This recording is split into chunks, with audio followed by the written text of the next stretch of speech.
for the introduction, for everything. I'm having one of those moments of, don't know what to talk about. So, and I really feel like when he talks about your story, sharing your story, you can kind of read that description about the story, right? Very quickly, I just want to say, I grew up in the U.S. I grew up in an Indian American family, and everyone has this concept of the American dream, right? That you're living an amazing life, and this is what we're all striving for. But I grew up in a home with a lot of domestic violence, a lot of abuse, and my mother has schizophrenia. So not exactly what you'd expect as, the perfect, ideal American life. In order to run away from that, I joined the military at a very young age, and was in the U.S. Air Force for 8 years. I traveled the world with the Air Force, but let's just put it this way. I knew very early on that I was lesbian, and that was not, the Air Force in general was just not a very good fit. As time passed, I realized that since we are all talking about raising our voices, I was not okay with being a second-class citizen in the military. They used to have a policy called don't ask, don't tell, which means you can be gay or lesbian, transgender issues completely aside, but that you can be gay or lesbian and you cannot ask anyone and you can't tell anyone, right? So I decided to tell, and I said, you know what, I'm lesbian and I'm getting married and I don't care what you have to say about it. And of course, they thought about kicking me out, but they did kick me out, and I became the first person in the history of the U.S. military to be married to somebody of the same sex and still in the military. Of course, then the media got really excited about this. To be a woman in the military, to be lesbian, and to be Indian was kind of a once in a million years combination. So then, basically, there was a lot of discussion about this policy at the time. Is this okay? Obviously it's not. So I joined a group of friends and we started doing really crazy things like handcuffing ourselves to the White House fence, doing sit-ins in senators' offices, just saying we're not moving until you do something. And eventually the policy did change. I got kicked out in July 2010 and the policy changed in November 2010. There's still a lot of problems. They're trying to integrate, because lesbians and gays are just weird people, but they're trying to integrate people into the military now. And there's a lot of discussion about, transgender people and things like that. That was just kind of my past life, let's put it that way. After I left the military, I came to India and started an organization called Kranti, and we work with teenage girls from Mumbai's red light areas.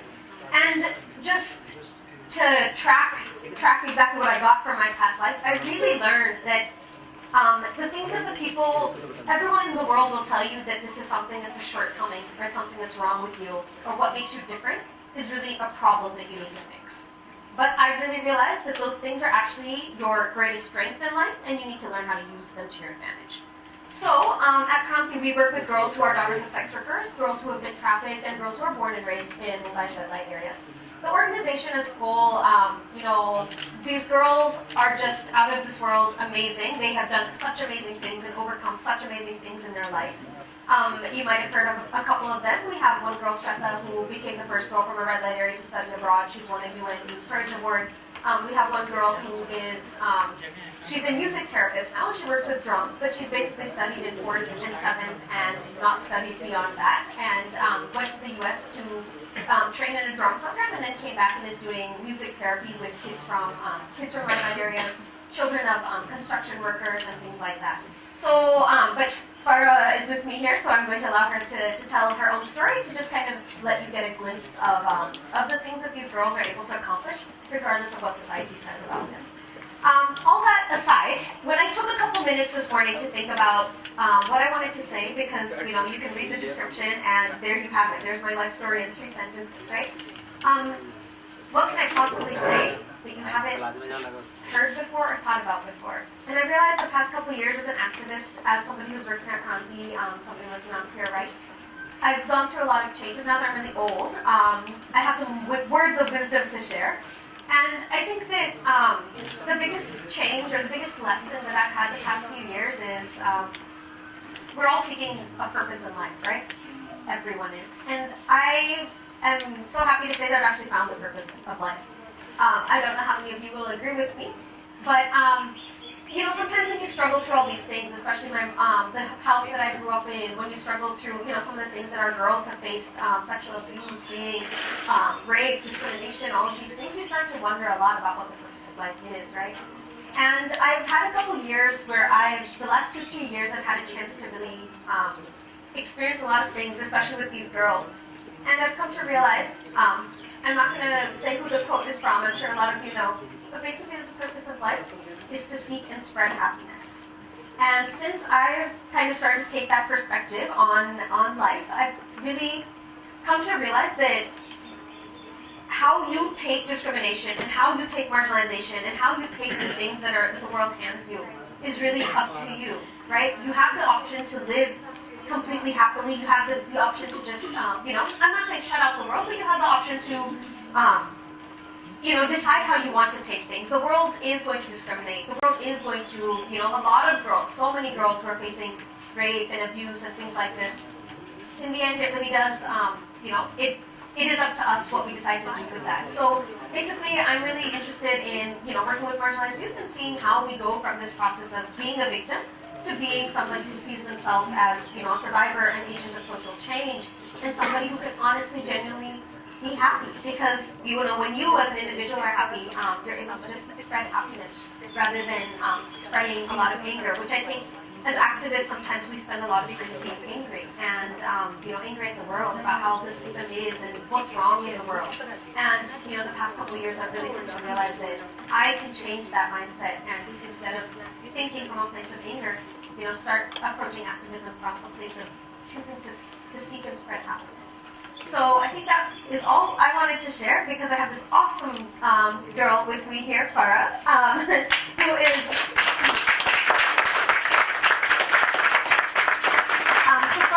one of Kranti's girls. She is just turned 21 and she has been at Kranti for about a year and I'm not going to say anything about her background because I want her to tell. So please, Farah. Hello, my name is Farah Shaikh और thank you so much की आवाज़ में मुझे बहुत अच्छा लगा जब मैंने सुबह सुना इनके बारे में कि ये लोग बेसिकली क्या काम करते हैं और मैं बहुत थैंक यू करना चाहती हूँ इस चीज़ के लिए।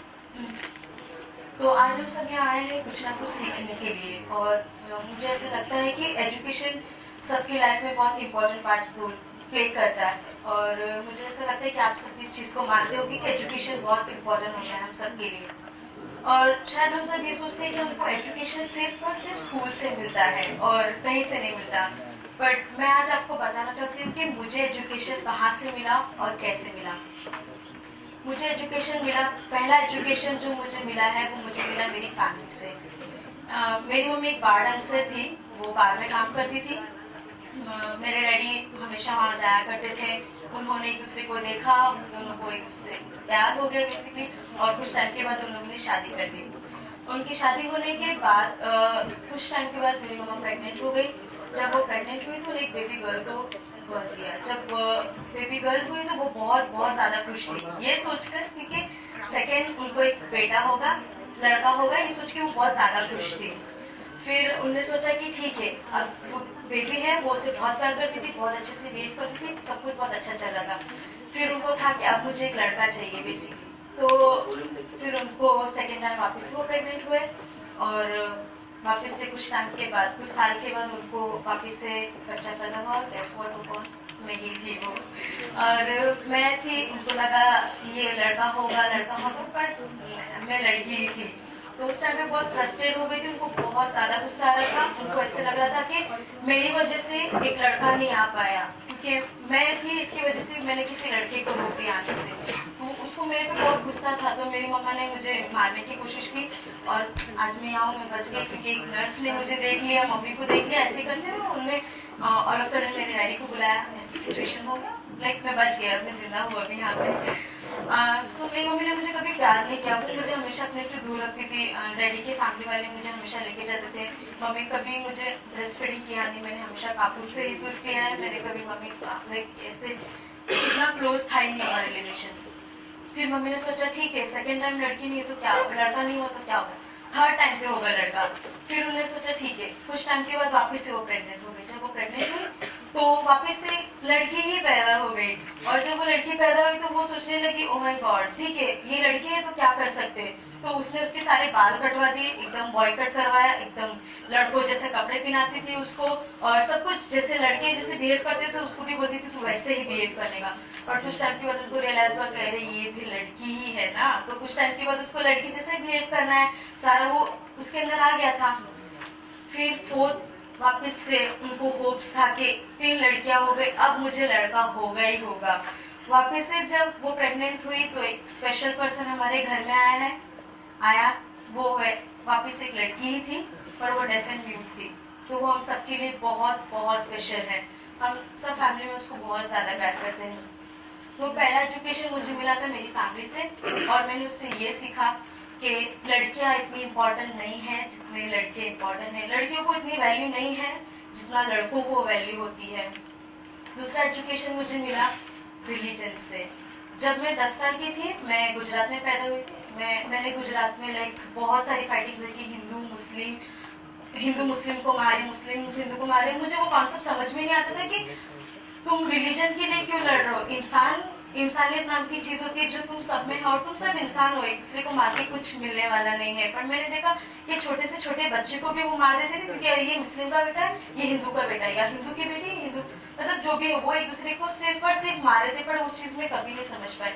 पर उस टाइम पे मैंने मेरे रिलीजन से हमको ये एजुकेशन मिला कि हमको हमेशा ये सिखाया जाता है रिलीजन में कि हमको एक दूसरे से प्यार करना है। चाहे तुम बाइबल पढ़ लो, कुरान पढ़ लो, या फिर भगवत गीता, कुछ भी पढ़ लो, तुमको हमेशा यही सिखाया जाता है कि तुमको एक दूसरे से प्यार करना है। बट लोग इस रिलीजन का नफरत के तरीके से इस्तेमाल करते हैं। ये मेरा लर्निंग मेरे रिलीजन से ये था। थर्ड एजुकेशन मुझे मिला मेरे अब्यूज से। जब मैं 11 साल की थी, हम एक अंकल के साथ रहते। मेरी डैडी के बिजनेस की कुछ काम की वजह से मेरे डैडी को दिल्ली में शिफ्ट होना पड़ा, और मम्मी भी दिल्ली शिफ्ट हो गई। और उसके बाद वो हमको एक अंकल के घर पे छोड़ के गए। तो मैं और मेरी बड़ी सिस्टर का स्कूल था, इसके लिए हमको वहीं पे रहना पड़ा।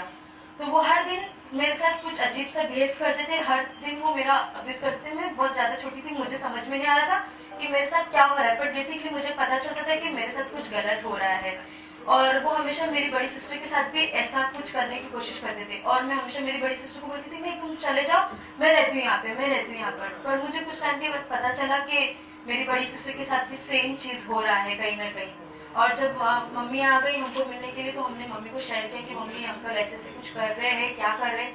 तो मम्मी बहुत गुस्सा हो गई, और फिर बाद में गुस्सा हुई, उनने वहाँ पर उनसे झगड़ा किया, हमारा रिलेशन अंकल से टूट गया।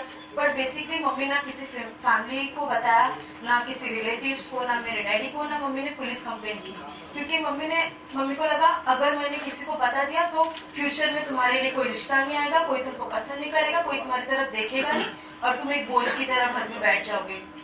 तो मेरे अब्यूज से मेरे को ये लेसन मिला कि हमको लड़कियों को ये सिखाया जाता है कि तुम्हारे साथ जो कुछ भी हुआ है वो तुम्हारी गलती है। तुम जिस भी सिचुएशन से गए हो, तुमने कैसा ड्रेसअप किया है, तुम कैसे बैठते हो, तुम कैसे बात करते हो, ये सिर्फ तुम्हारी वजह से हुआ है। तो मैंने ये सीखा। फिर फोर्थ एजुकेशन मुझे मिला मेरे ऑर्गेनाइजेशन से। कुछ टाइम के बाद मैंने अपने डैडी को खो दिया, उनका एक कार एक्सीडेंट की वजह से उनका डेथ हो गया। मम्मी के पास इतने पैसे नहीं थे उनको संभालने के लिए, तो उन्हें हमें एक हॉस्टल में डाल दिया। 8 साल तक मैं उस हॉस्टल में थी। जैसे हर छोटे बच्चों का अपना एक सपना होता है, मेरा भी एक छोटा सा सपना था कि मैं एक जर्नलिस्ट बनूं। मुझे फोटोग्राफी करना, इंटरव्यूज लेना, ये सारी चीजें बहुत ज्यादा पसंद थी। तो मैंने उनको बोला कि मुझे जर्नलिस्ट करना है, जर्नलिज्म के बारे में पढ़ना है। तो उन्होंने मुझे बोला कि तुझे तेरे औकात में रहना चाहिए, तुझे देखना चाहिए कि तू किस बैकग्राउंड से आई है, तेरी मम्मी क्या काम करती थी, और एक तू लड़की है, और ऑब्वियस सी बात है तू लड़की है और जर्नलिज्म में तू करने जाएगी, लोग तेरे को गलत तेरा इस्तेमाल करेंगे, और तेरे लिए सेफ जॉब नहीं, ना ही तू ये कर सकती, तेरे में कोई कैपेसिटी है ही नहीं, और इतने बड़े सपने देखने की जरूरत नहीं है। तो मेरे ऑर्गेनाइजेशन से मुझे ये एजुकेशन मिला कि हमको ड्रीम्स देखने का कोई हक नहीं है। तो बेसिकली मेरा सपना पूरी तरीके से टूट गया, मुझे लगा मैं कुछ नहीं कर पाऊंगी, और फिर मैंने वहीं छोड़ दिया। अब आप सोच रहे होंगे कि मैंने कभी स्कूल पढ़ा है या नहीं पढ़ा। मैंने स्कूल पढ़ा है। मैंने 1st standard to 8th standard Gujarati medium में पढ़ा है, 8th standard to 10th standard मैंने हिंदी मीडियम में पढ़ा है, और 11th और 12th मैंने इंग्लिश मीडियम में पढ़ा है। तो मैंने अलग अलग रिलीजन एजुकेशन मैंने अलग अलग लैंग्वेजेस में पढ़ा है। और सबको एजुकेशन से कुछ ना कुछ सीखने मिलता है, मुझे भी मेरे एजुकेशन से कुछ और एजुकेशन सीखने मिला। वो ये था, रट्टा मार पास हो जा, 3 बजे तक पढ़ पास हो जा, अच्छे से पढ़, सिर्फ रट्टा मार और पास हो जा। मुझे मेरे एजुकेशन से यही सीखने मिला। और आप सोच रहे होगे कि ये सब एजुकेशन लेके मैं कहाँ जा रही हूँ और अब मैं क्या कर रही हूँ मेरी करंट लाइफ में। तो गेस व्हाट, मैं एक टीचर हूँ और मैं 93 बच्चों के साथ बॉम्बे में एक स्लम एरिया है, वहाँ पे 93 बच्चों के साथ काम करती हूँ। मैं उनको पढ़ाती हूँ और मैं मेरे बच्चों को बहुत डिफरेंट, मतलब बहुत अमेजिंग चीज़ें सिखाना चाहती हूँ। और उनमें से मैं उनको एक ही चीज़ सिखाना चाहती हूँ, वो ये है कि तुम लड़का हो, तुम लड़की हो, तुम अमेजिंग पर्सन हो। तुम्हारा रिलीजन कौन सा भी है, हिंदू हो, मुस्लिम हो, तुम एक अमेजिंग पर्सन हो। तुम लड़का हो, तुम लड़की हो, तुम्हारा अब्यूज हुआ है, फिर भी तुम एक अमेजिंग पर्सन हो। तुमको सपने देखने का पूरा हक है क्योंकि तुम एक अमेजिंग पर्सन हो। और मैं उनको ये भी सिखाना चाहती हूँ कि तुम्हारे साथ कुछ भी हुआ है, कुछ भी, फिर भी तुम अमेजिंग पर्सन हो। और रट्टा मार के पास होना या फिर 3 बजे तक जाके पास होना, ये तुम्हारे लिए नहीं है। तुम्हारे पास खुद का एक दिमाग है और तुम उसको क्रिएटिवली यूज कर सकते हो क्योंकि तुम अमेजिंग पर्सन हो। मैं उनको ये इसलिए सिखाना चाहती हूँ क्योंकि बचपन में मुझे कभी किसी ने नहीं बोला कि मैं एक अमेजिंग पर्सन हूँ। ये सब कुछ मैंने सिर्फ और सिर्फ खुद से ही सीखा है। और मैं ऐसे लोगों के मेरे साथ जो कुछ भी मेरी लाइफ में हुआ, मैं उस चीज़ के लिए बहुत ग्रेटफुल हूँ क्योंकि आज उस चीज़ ने मुझे इतनी हिम्मत दी है कि मैं आज इस टाइम पे ऐसी जगह पर खड़ी हूँ। मैं बहुत खुश हूँ मेरी लाइफ से, जो कुछ भी मेरे साथ हुआ मैं उस चीज़ के लिए भी बहुत ज़्यादा ग्रेटफुल हूँ। मैं ऐसे लोगों के साथ भी काम करना चाहती हूँ जो हमारी सोसाइटी की बॉर्डर से बाहर है, जैसे कि hijra, sex worker, lesbian, sex worker के बच्चे, हैंडीकैप। ऐसे लोगों को हमारी सोसाइटी में हमेशा यही बोला जाता है कि ये तुम्हारी कमजोरी है, तुम ऐसे हो, तुम वैसे हो। बट मैं सच में उनको यही बताना चाहती हूँ कि तुम्हारी कमजोरी ही तुम्हारी हिम्मत है, तुम्हारी ताकत है। तुम कुछ भी कर सकते हो, कुछ भी कर सकते हो। और हम सबके पास एक रास्ता होता है, हम खुद का रास्ता खुद बना सकते हैं। हम खुद की चॉइस पे हम कुछ भी कर सकते हैं। मेरा चॉइस था कि इन चीज़ों में मैं बैठ के ऐसे नहीं रहूँ, मेरा अब्यूज हो गया है, अब मैं कुछ नहीं कर सकती, मेरे साथ ऐसे हो गया है, मेरी मम्मी ने मुझे कभी प्यार नहीं किया। मैं ये सोच के सच में बैठना नहीं चाहती थी और मैंने डिसाइड किया कि मैं कुछ अलग करूँगी एंड आज मैं करूँगी। Thank you.